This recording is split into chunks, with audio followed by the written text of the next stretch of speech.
आई love Mohammad कहना मेरा धार्मिक अधिकार है संविधान के अनुसार। ठीक उसी तरीके से जो गलतफहमी फैला रहे मैं बताऊं, एफआईआर जो दर्ज की गई है, स्पष्ट कानपुर के एसपी साहब का स्टेटमेंट मैंने सुना है कि जो लोग दूसरे धर्म के झंडे, दूसरे धर्म के प्रतीक, दूसरे धर्म के पोस्टर फाड़ रहे थे, उसके आधार पर एफआईआर दर्ज की गई है। अगर आई लव मोहम्मद कहने पर एफआईआर दर्ज होती तो मुझ पर भी होती, इतने जो जुलूस निकल रहे हैं उन पर भी होती, पर नहीं हुई ना। वो एक मौलाना है, मुझे पता नहीं, उसका नाम बड़ा गंदा किस्म का है, मैं उसका नाम भी नहीं लेना चाहता। वो देश के युवाओं को भड़का रहा है कि नेपाल में हुआ, ये हुआ और मुसलमान इतनी संख्या में हैं। उस निकृष्ट, नीच, पापी, गलीज़ आदमी को मैं ये कहना चाहता हूँ कि तुम जैसे लोगों के लिए पाकिस्तान बना दिया गया था। तौकीर रज़ा नाम है उसका। अब तू यहाँ पर फिर से इस देश के टुकड़े करने मुस्लिम युवाओं को भड़का रहा है, जबकि दुनिया में सबसे ज़्यादा सुरक्षित मुसलमान भारत में है, मस्जिदें सबसे ज़्यादा भारत में है, सजदा मुसलमान सबसे ज़्यादा भारत में करता है। कुछ तो सचमुच में ही देशद्रोही हैं, जैसे उमर खालिद और शर्जिल इमाम जैसे लोग, जो खुलेआम कह रहे थे कि असम को भारत से अलग कर देंगे, मवाद भर देंगे, चिकन नेक काट देंगे। उन देशद्रोहियों को तो जेल में सड़ना चाहिए। मोहन भागवत जी कह चुके हैं, इस्लाम यहाँ था, है और रहेगा। हर मस्जिद के अंदर शिवलिंग तलाश मत करो, हम सब का डीएनए एक है। राम प्रसाद बिस्मिल और अशफाक उल्ला खान ऐसे लोगों के नाम पर सड़कें बननी चाहिए। हमें कलाम साहब के आदर्शों पर चलना है, कसाब नहीं बनना है, आतंकवादी नहीं बनना है। मैं कहूँगा I love Mohammed, I love Mohammed, I love Mohammed, ये मेरा राइट है। लेकिन कोई मेरे नबी के नाम पर जैश ए मोहम्मद नामक आतंकवादी संगठन बनाएगा और सर तन से जुदा के नारे लगाएगा तो मेरे इस्लाम की भी बदनामी होगी, मेरे नबी की भी बदनामी होगी, मेरे कुरान की भी बदनामी होगी, हिंदुस्तान के मुसलमान की भी बदनामी होगी, मोहम्मद फैज़ खान की भी बदनामी होगी। तब तो मैं विरोध करूँगा।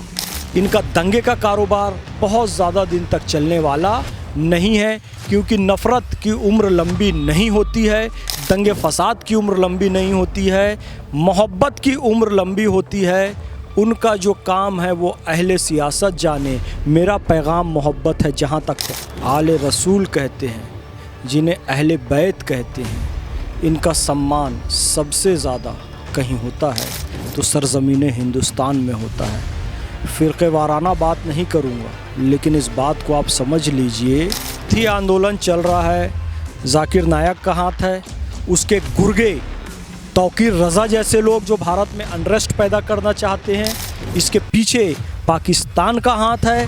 पाकिस्तान की आईएसआई हम जानते हैं लगातार खालिस्तानी मूवमेंट को, जैश ए मोहम्मद, लश्कर ए तोयबा जैसे मूवमेंट को सपोर्ट करती है। यहाँ तक कि ओसामा बिन लादेन को भी वो अपने यहाँ रखी, हाफिज़ सईद उनके यहाँ हैं, दाऊद इब्राहिम उनके यहाँ, मतलब सारे आतंकवादी गैंगस्टर सब पाकिस्तान में है। तो इनका हाथ है।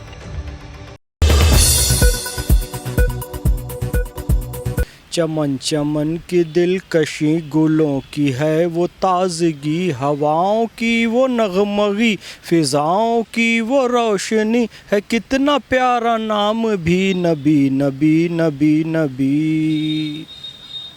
पैगंबर हज़रत मोहम्मद सल्लल्लाहु अलैहि वसल्लम हमारे नबी। हम नारा लगाते हैं कि हमारे नबी की क्या पहचान, बच्चा बच्चा है कुर्बान।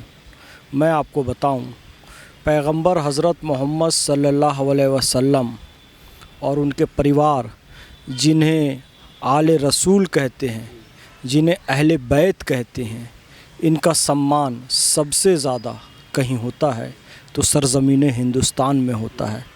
फ़िरक़े वाराना बात नहीं करूँगा, लेकिन इस बात को आप समझ लीजिए कि सऊदी, ईरान, इराक़ में भी पैगंबर हज़रत मोहम्मद सल्लल्लाहु ताला अलैहि वसल्लम और अहले बैत का सम्मान करने वाले उतने लोग नहीं हैं जितने भारत में हैं। और ये सच्चाई अमेरिका से लेकर जापान तक और पूरे उत्तरी ध्रुव से लेकर दक्षिणी ध्रुव तक जितने मुसलमान रहते हैं ये सब जानते हैं। इसलिए अल्लामा इकबाल ने कहा कि वहदत की लय सुनी थी दुनिया ने जिस मकां से, मीरे अरब को आई ठंडी हवा जहाँ से, मेरा वतन वही है, मेरा वतन वही है। मीरे अरब यानी पैगंबर हज़रत मोहम्मद सल्लल्लाहु अलैहि वसल्लम को सुकून की ठंडी हवा सरज़मीन हिंदुस्तान से आई थी। तो यहाँ पर पैगंबर हज़रत मोहम्मद सल्लल्लाहु अलैहि वसल्लम को कोई विरोध करे, ऐसा हो नहीं सकता। यहाँ तक कि मोहन भागवत जी का स्टेटमेंट आपने सुना था, विज्ञान भवन में जो कार्यक्रम हुआ था, मैं गया था वहाँ पर। उन्होंने कहा जब से इस्लाम भारत में आया है तब से है और रहेगा, इस्लाम नहीं रहेगा, ऐसी सोच हिंदू की सोच नहीं हो सकती।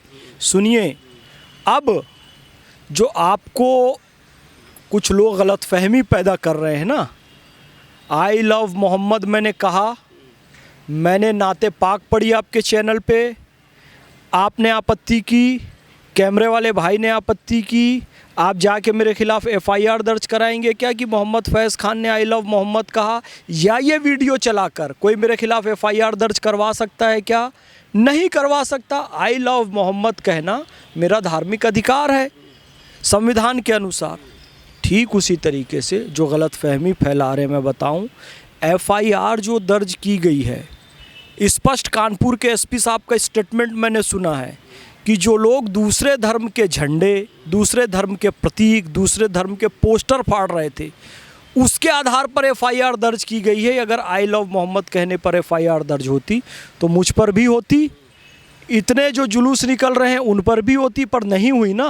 लेकिन अफसोस की बात तो ये है कि जो मुस्लिम कम्युनिटी के युवा हैं, जैन जी हैं, वो आप जैसे पढ़े लिखे और विचारक को फॉलो ना करके अभी भी वो कट्टरपंथियों को ही फॉलो कर रहे हैं, और कट्टरपंथियों की जो शिक्षा है वो आप रोड पे देख रहे हैं। आई लव मोहम्मद से कब तन सर से जुदा के नारे लगने लगे, सर तन से जुदा के नारे लगने, ये पता भी पड़ा आपको? देखिए कैसी शिक्षा है। देखिए, ये वो एक मौलाना है, मुझे पता नहीं, उसका नाम बड़ा गंदा किस्म का है, मैं उसका नाम भी नहीं लेना चाहता। वो देश के युवाओं को भड़का रहा है कि नेपाल में हुआ, ये हुआ, और मुसलमान इतनी संख्या में हैं। उस निकृष्ट, नीच, पापी, गलीज़ आदमी को मैं ये कहना चाहता हूँ कि तुम जैसे लोगों के लिए पाकिस्तान बना दिया गया था, तौकीर रज़ा नाम है उसका। अब तू यहाँ पर फिर से इस देश के टुकड़े करने मुस्लिम युवाओं को भड़का रहा है, जबकि दुनिया में सबसे ज़्यादा सुरक्षित मुसलमान भारत में है, मस्जिदें सबसे ज़्यादा भारत में है, सजदा मुसलमान सबसे ज़्यादा भारत में करता है। 2 रकात शुक्राने की नमाज़ पढ़ने की बजाय वो तौकीर रज़ा भड़का रहा है। मैं मुस्लिम युवाओं को निवेदन करना चाहूँगा, इसके भड़कावे में ना आए। CAA NRC के समय भी मुस्लिम लड़कों को भड़काया, आज तक जेल में है। कुछ तो सचमुच में ही देशद्रोही हैं, जैसे उमर खालिद और शर्जील इमाम जैसे लोग, जो खुलेआम कह रहे थे कि असम को भारत से अलग कर देंगे, मवाद भर देंगे, चिकन नेक काट देंगे। उन देशद्रोहियों को तो जेल में सड़ना चाहिए, और जो उनका समर्थन करे उनको भी जेल में सड़ना चाहिए। और मोहन भागवत जी कह चुके हैं, इस्लाम यहाँ था, है और रहेगा। हर मस्जिद के अंदर शिवलिंग तलाश मत करो, हम सब का DNA एक है। राम प्रसाद बिस्मिल और अशफाक उल्ला खान ऐसे लोगों के नाम पर सड़कें बननी चाहिए। हमें कलाम साहब के आदर्शों पर चलना है, कसाब नहीं बनना है, आतंकवादी नहीं बनना है। मैं कहूँगा I love Mohammed, I love Mohammed, I love Mohammed, ये मेरा राइट है। लेकिन कोई मेरे नबी के नाम पर जैश मोहम्मद नामक आतंकवादी संगठन बनाएगा और सर तन से जुदा के नारे लगाएगा, तो मेरे इस्लाम की भी बदनामी होगी, मेरे नबी की भी बदनामी होगी, मेरे कुरान की भी बदनामी होगी, हिंदुस्तान के मुसलमान की भी बदनामी होगी, मोहम्मद फैज़ खान की भी बदनामी होगी। तब तो मैं विरोध करूँगा। फैज़ खान जी, बदनामी तो हो रही है, क्योंकि अगर आपके जो मौलाना हैं, मौलवी हैं, वो बोलते हैं कि जय श्री राम का नारा नफरती है और ये दंगा भड़काने के मकसद से लगाया जाता है सनातनी लोगों द्वारा। अब यही बात अगर हिंदू सनातनी भाई करने लगे कि आई लव मोहम्मद भी नफरती है, और आप भी नफरत फैलाने के हेट स्पीच कर रहे हैं, रोड पे आके आप जानबूझ के हिंदू समुदाय को भड़काने का प्रयास कर रहे हैं, तो कैसा लगेगा आप लोगों को? जय श्री राम, अल्लाह अकबर, आई लव मोहम्मद, जय श्री कृष्णा, जय जिनेंद्र, नमो बुद्धाय, वाहे गुरु जी दा खालसा, वाहे गुरु जी दी फतेह, ये सब वो नारे हैं जिनको सुनकर व्यक्ति को सुकून और शांति महसूस होती है।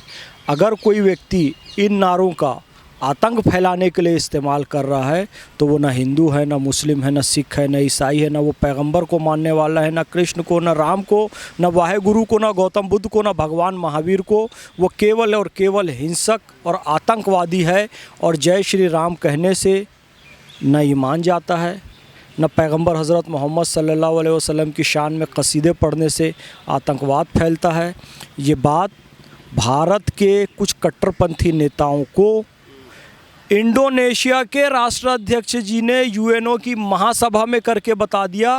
उन्होंने यूएनओ की महासभा में क्या कहा?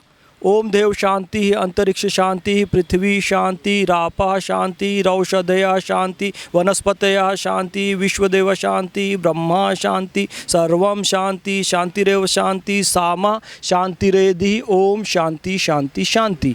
वो यही नहीं रुके, उन्होंने कहा नमो बुद्धाय। वो यही नहीं रुके, उन्होंने यहूदियों का अभिवादन किया, शालोम। वो यही नहीं रुके, उन्होंने इस्लाम का अभिवादन किया, अस्सलाम वालेकुम रहमतुल्लाहि व बरकातहू। ओम शांति से लेकर नमो बुद्धाय और शालोम तक उन्होंने कहा। इससे उनका ईमान नहीं गया। तो भाई, इस्लामिक देश, सबसे बड़ा दुनिया का इस्लामिक देश, सबसे ज़्यादा जनसंख्या मुस्लिम वाला इस्लामिक देश, उससे बड़े यहाँ के कट्टरपंथी मौलाना हो गए, उनका तो ईमान नहीं गया। तो तुम्हारा ईमान कैसा लुंज पुंज है? तो मेरे नबी के नाम पर मोहब्बत फैलाओ, प्रेम, अमन, भाईचारा फैलाओ, कट्टरता और नफरत। लेकिन फैज भाई, आपकी मोहब्बत को सुन कौन रहा है? फॉलो तो आज भी मुल्ला मौलाना को ही कर रहा है, यूथ मुस्लिमों का, वो तो उनको ही फॉलो कर रहा है जो नफरती बात कर रहे हैं, नफरत फैलाने के लिए रोड पे आने की बात कर रहे हैं। अब मौलवी मौलाना खुले बोल रहे हैं, कई मौलवी मौलाना बोल भी चुके हैं कि रोड पे आइए, हम मुस्लिम युवाओं से आह्वान करते हैं, रोड पे आके आई लव मोहम्मद के नारे लगाइए। मोहम्मद के नारे घर में लगाओ, रोड पे लगाओ, मस्जिद पे लगाओ, मंच पे लगाओ, गार्डन पे लगाओ, पार्क में लगाओ, दुकान में, मकान में, कहीं भी लगाओ, कोई आपत्ति नहीं है, कोई आपत्ति नहीं है। मेरे भाई, FIR उठाकर देखो, उसमें कहीं भी लिखा हुआ ये लाइन बताओ कि आई लव मोहम्मद कहने के कारण FIR दर्ज की गई है, तो मैं भी तुम्हारे हिंसक आंदोलन में शामिल हो जाऊंगा। लेकिन मैं जानता हूं, कानपुर के SP साहब ने भी कहा और SP के सांसद ने भी कहा, यानी समाजवादी पार्टी के सांसद ने भी कहा कि जो लोग कुछ दंगे फसाद कर रहे थे, दूसरे धर्म के लोगों को नुकसान पहुंचा रहे थे, उन लोगों पर FIR दर्ज की गई है। आई लव मोहम्मद कहने के कारण FIR दर्ज नहीं की गई है। फिर कहता हूं, युवा हमारे साथ है, जनरेशन Z हमारे साथ है, वो इन कट्टरपंथियों के साथ नहीं है। कुछ तो हमारे साथ खुलकर बोल रहे हैं, कुछ अभी ऐसे हैं जो कट्टरपंथियों के दबाव में हैं, लेकिन पर्सनल फ़ोन करके कहते हैं फैज़ भाई आप ठीक काम कर रहे हैं, हम आपके साथ हैं। और आने वाले समय में वो युवा भी खुलकर कहेंगे। फैज भाई के समर्थन में वो रोड पे तो नहीं आ रहे हैं, कट्टरपंथियों के समर्थन पे तो लाखों की भीड़ आ जा रही, रोड पे दंगा कर रही है, आग लगा रही है, आगजनी कर रही है, पब्लिक को भड़का भी रही है। लेकिन आप अगर आह्वान करेंगे तो आप मुश्किल से 150-200 लोग आएंगे, लेकिन वही आह्वान कट्टरपंथी करते हैं तो हज़ारों लाखों की भीड़ आ जाती है। क्या आपकी शिक्षा एजुकेशन में प्रॉब्लम है कि नहीं है? नहीं, बिल्कुल नहीं है। मैं कहना चाहता हूँ, मैंने एक आह्वान किया है मेरे तमाम मुस्लिम भाइयों, 27 सितंबर 2025 दिल्ली चलो, तालकटोरा स्टेडियम, सुबह 9 बजे। देखना, हज़ारों के हज़ार मुस्लिम पूरे भारतवर्ष से आएंगे और दिल खोलकर बोलेंगे एक हिंद जय हिंद, भारत माता की जय, मादरे वतन हिंदुस्तान जिंदाबाद, love and salute to mother India, mother India. हमारे साथ अनेक मुस्लिम नौजवान, मुस्लिम बुज़ुर्ग हैं। इनका दंगे का कारोबार बहुत ज़्यादा दिन तक चलने वाला नहीं है, क्योंकि नफ़रत की उम्र लंबी नहीं होती है, दंगे फसाद की उम्र लंबी नहीं होती है, मोहब्बत की उम्र लंबी होती है।